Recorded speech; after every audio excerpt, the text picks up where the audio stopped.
If you want to know why so many wealthy people never retire, you have to understand this first. Someone can make $500,000 or $1 million a year, and people assume the story just ends there. They think, well, the person is done, they must be ready to retire today. And retiring sounds great until you realize your spouse doesn't actually want to see your face for 40 hours a week. But seriously, once you spend any real time around the Fat Fire community, you notice something that does not fit the headline. A lot of high income earners are still working, not because they failed or they're broke, but it's usually because high income does not automatically turn into freedom.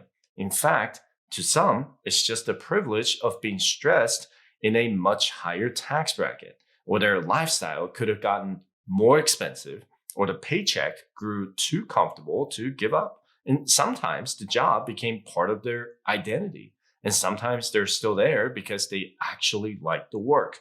The last one hits close to home for me because I'm turning 40 this year. And then my personal goal is to be financially done working somewhere between 50 and 55. But I will be honest with you, even if I just get there financially, I don't know if I'm going to stop completely. And because right now I love what I do and I love teaching people how to build financial independence. And I love breaking down 401ks, Roth IRAs, HSAs, pensions that pay off taxes and all of it. Now, that was not always how I felt about work. And I spent more than 20 years in the military.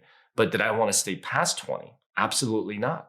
You can ask any veterans and they'll tell you the same BS we all had to deal with in the military. It was a great time. I miss my guys, but I still had a time limit. I wanted control over my time, my work, and the kind of impact I was making. I wanted to transition from the military to the financial planning world. And you know what? That's what Fat Fire is actually about. It's not always about never working again. It's about building enough wealth so work becomes a choice and not a requirement. But first, we need to define what Fat Fire actually is. FIRE stands for Financial Independence Retire Early. Fat Fire is the version where you're not cutting your lifestyle down to nothing to get there. And this is not the person trying to live on $40,000 a year in retirement.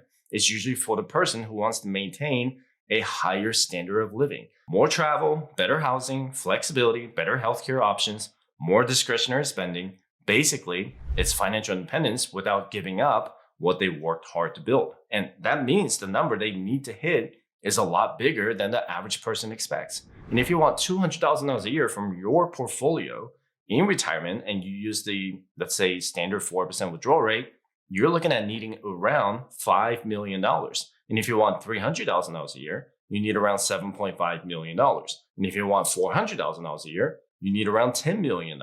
So when people ask why someone with millions in the bank is still working, this is a big part of the answer. The lifestyle is big, so the portfolio has to be big enough to support it. And this is where the numbers start to look really different from what most people experience. And I have worked with business owners and high income earners pulling in around $750,000 a year and sometimes $1 million a year. And what separates the ones who are actually serious about Fat Fire is not just that they make a lot, it's that they're aggressively converting that income into assets. And many of them aim to save 50 to 60% of their income overall because they understand that their high earning years can become a very limited window, no matter what they do. Even doctors, lawyers, and business owners have a limit, and they're trying to buy back decades of freedom before that window closes. Now, here's what that can actually look like in practice. Someone earning $750,000 a year wants to set aside at least 25% of their gross income specifically for retirement, which works out to about $187,000 a year. And here's how they might structure that in 2026. First, they max out the employee side of their 401k at $24,500 to reduce their taxable income.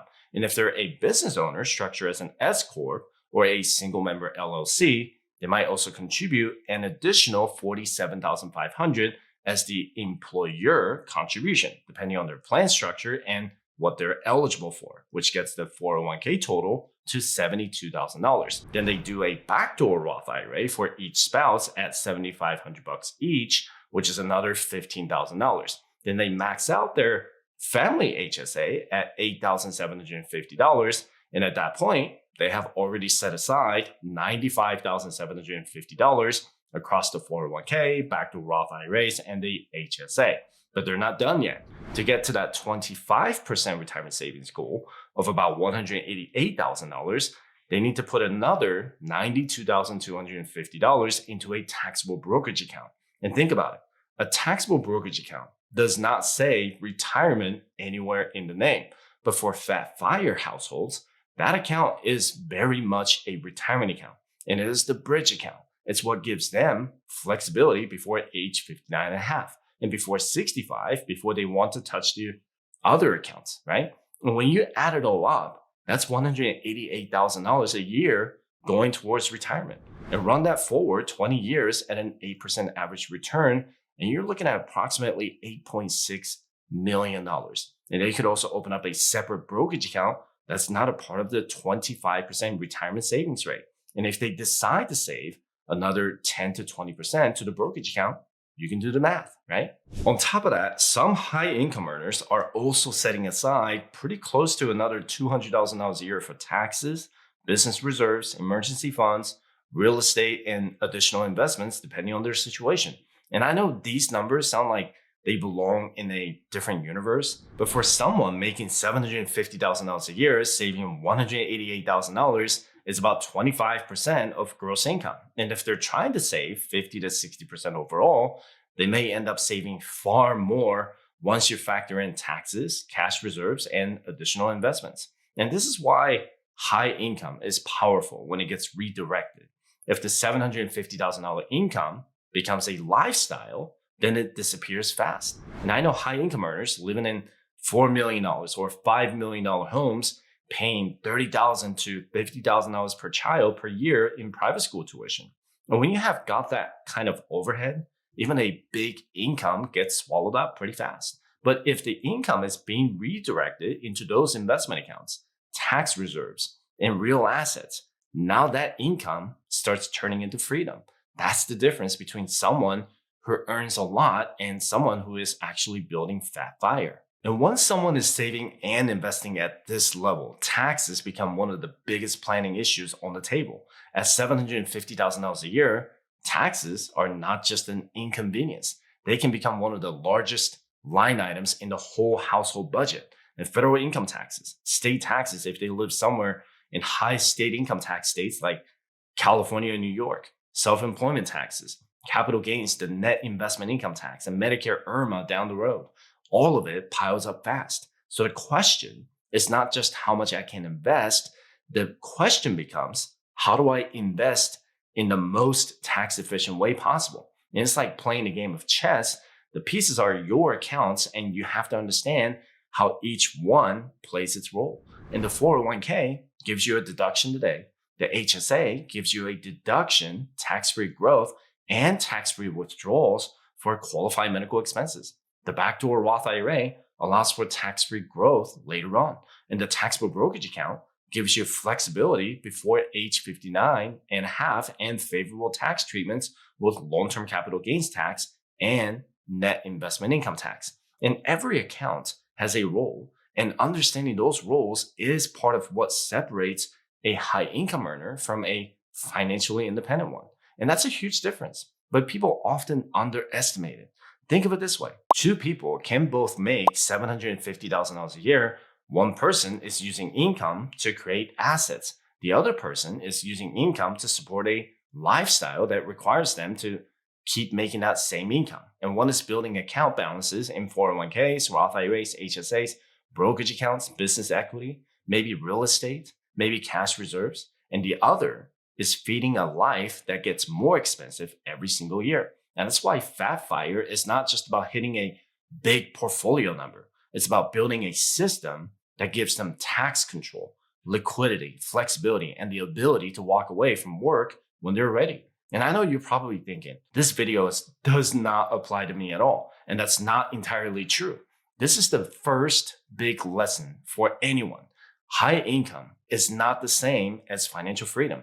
You can make $50,000 a year, $500,000 a year, and still feel completely trapped if most of it gets spent. You can make $1 million a year and still need the next check to arrive if your lifestyle, taxes, debt, and obligations just eat up the majority of it. A big paycheck can create a big lifestyle, bigger house, bigger mortgage, private school, luxury vehicles, family obligations, higher taxes, convenience spending. And before long, the income looks incredible on paper, but the freedom is nowhere to be found. And that's why the gap between what you earn and what you actually keep and invest matters way more than anything else. Because someone making $500,000 a year and investing $250,000 a year is moving fast towards fat fire versus someone making $1 million and spending $950,000 is still spending on next month's paycheck. In short, income gets attention, but it's the gap that builds wealth. Now let's talk about how the real fat fire earners differentiate themselves. They don't just make money, they turn that income into a diverse set of assets. They max out workplace retirement accounts. They use backdoor Roth IRA strategies because they're going to be above the income limits. They use HSAs. They use 457 plans if they have access. They invest in taxable brokerage accounts. They hold cash reserves. They may own real estate or build business equity. They do not rely on one account to carry the whole plan, right? And speaking of plan, if you have been saving and investing for years, but you're not totally sure that your plan is actually built right, you can apply to work with me directly through my private client program, linked in the description below and in the pinned comment. And just so you know, I keep the spots very limited on purpose because when someone comes into this program, I sit down with them one-on-one, go through their full picture, and we figure out together what is working, what's not, and what needs to change. And that kind of attention takes time. And I'm not willing to give less of it just to take on more people. So if you have been wondering whether your plan is solid or just kind of cobbled together over the years, the application is right there waiting. Now, as I was saying, that's exactly how I think about my own plan. My wife will have a state pension income at age 53. And I have my military pension. And on top of that, we have 401ks, Roth IRAs, HSAs, a 457 plan, and a sizable brokerage account. And this specific structure is what gives us a realistic path towards fat fire. And that's not one bet, that's a system. The pensions help cover the core living expenses. The investment accounts handle the discretionary lifestyle. And that's a very different position than relying entirely on one portfolio or one pension to cover everything in retirement. And this is especially important for people in the military, government work, education, law enforcement, healthcare, or any career that comes with a pension. A pension changes the math significantly. If it covers the mortgage, groceries, utilities, and basic living expenses, the portfolio does not have to do all the heavy lifting.